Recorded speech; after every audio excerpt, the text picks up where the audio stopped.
A road strewn with bodies, all of them wearing civilian clothes.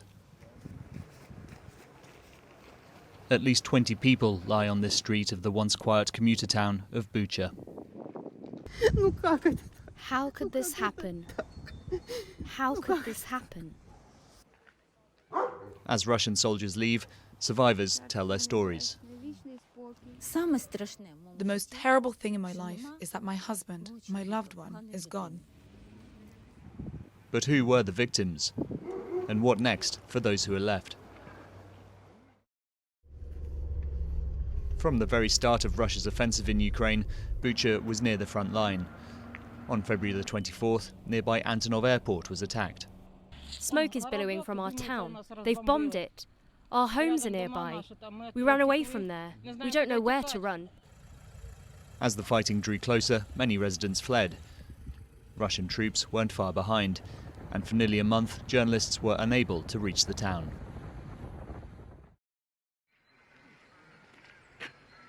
April the 2nd, 2022. Ukrainian forces re-enter central Bucha, finding a scene of devastation. After weeks of fierce fighting, Russia withdraws from positions around Kyiv to focus on the war in the east. The town they leave behind is transformed, and evidence of the Russian presence is everywhere. But worse was soon discovered. These are the first bodies reporters saw on Yablunska Street. Then the sheer scale of the killing became clear. The first journalists on the scene count 20 dead on this stretch of road alone. Each has a story to tell. Before the Russian invasion, Mikhailo Romaniuk worked as a builder. He's seen here near the start of the war cooking on an open fire. His family say he liked to sing and have a drink. Soon after this video was taken, he was killed while riding his bike along Yablunska Street. His relative Alexander is here to identify his body. He was with Mikhailo when he was shot and is lucky to be alive himself. We were cycling and then the shooting started. We didn't see from where. Speaking just before Mikhailo's burial, his sister-in-law describes what happened to him. He was shot by the Russian occupants on March 6th at Yablunska Street in Bucha. He was just cycling, going to the hospital, going to meet another person, to see how that person was doing. And on his way there, he was gunned down. Mikhailo's body lay on Yablunska Street for nearly a month before it could be recovered. The same was true of Volodymyr, another victim shot while riding a bike. Seen here before the war, he was returning it to a friend as he prepared to leave town, but he never made it. His wife had begged him not to go. His sister-in-law says it was impossible to recover his body for several weeks. His neighbour wanted to take him away and bury him in the yard, so his corpse wouldn't be left lying on the street. But a sniper wounded the neighbour in the shoulder. The bullet went right through him, and he fled. Weeks after the Russians left, his body had been taken away, but the bicycle remains. Among those who volunteered for the grim work of collecting the bodies is Vladislav. For him, there was no doubt this was the work of Russian soldiers. It's not just what we think. You can see it by yourself. These are civilians. This one was carrying potatoes, and snipers shot them all in the head, out of boredom. The dead weren't just on Yablunska Street, but all over Bucha. 5 men were found in this cellar. And nearby was a mass grave containing the bodies of a local administrator and at least 3 of her family members. Bucha's mayor now says over 400 people were killed during the occupation, so many that some are still unidentified. Dozens of bodies have been brought here to Bucha's mortuary, where residents do their best to console each other. There's grief over what happened and anger. Bucha used to be nice and clean, and there was order.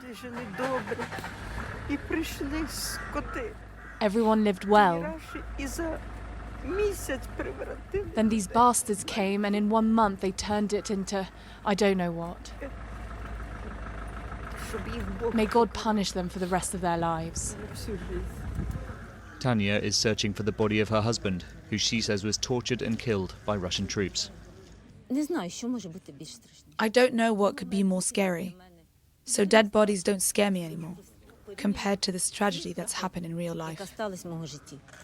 It would be a comfort to bury him, to be able to visit his grave. Despite the massive evidence, Russia has claimed the victims were actors and the scene on Yablunska Street was faked. This doesn't match what reporters on the ground recorded. And even before the Russians withdrew, satellite imagery of the area showed what appeared to be bodies in the same positions they were discovered on April the 2nd. The body labelled with the number 1 here is KOVALENKO. The 62-year-old was trying to escape Bucha with his wife and daughter when he was killed. Seeing Russian tanks, they say he got out of the car with his hands up and was shot dead. His family have identified his body and are taking it for burial. His wife and daughter managed to escape to Bulgaria. His daughter's boyfriend came back for the burial and remembers the man he knew. He used to collect musical equipment. He loved old good music. He was a good person. I can't say a bad word about him. It's very shocking. Many victims were buried during the Russian occupation in a mass grave next to Bucha's Church of St. Andrew. This is the perimeter within which they allowed us to collect bodies and bury them. But when our guys went out, they would shoot at their vehicles at checkpoints. They were collecting bodies at their own risk, so that these bodies would not be scavenged by the dogs. Since regaining control, Ukrainian authorities have had the task of exhuming and identifying those buried here. Others were hastily buried by their families. TETIANA's son had come back to make sure his mother was safe, but was shot outside her house. She had to bury him in her backyard, a grave in western Ukraine for a family who had fled the war in the east. I'm originally from Donetsk and was forced to leave in 2014 to save my son Sidi's life. He was 14 years old. I moved here and he died. Bucha's families can now bury their dead with dignity. 2 days after Bucha returned to Ukrainian control, President Volodymyr Zelensky visited to see the destruction for himself. He had a clear message for world leaders.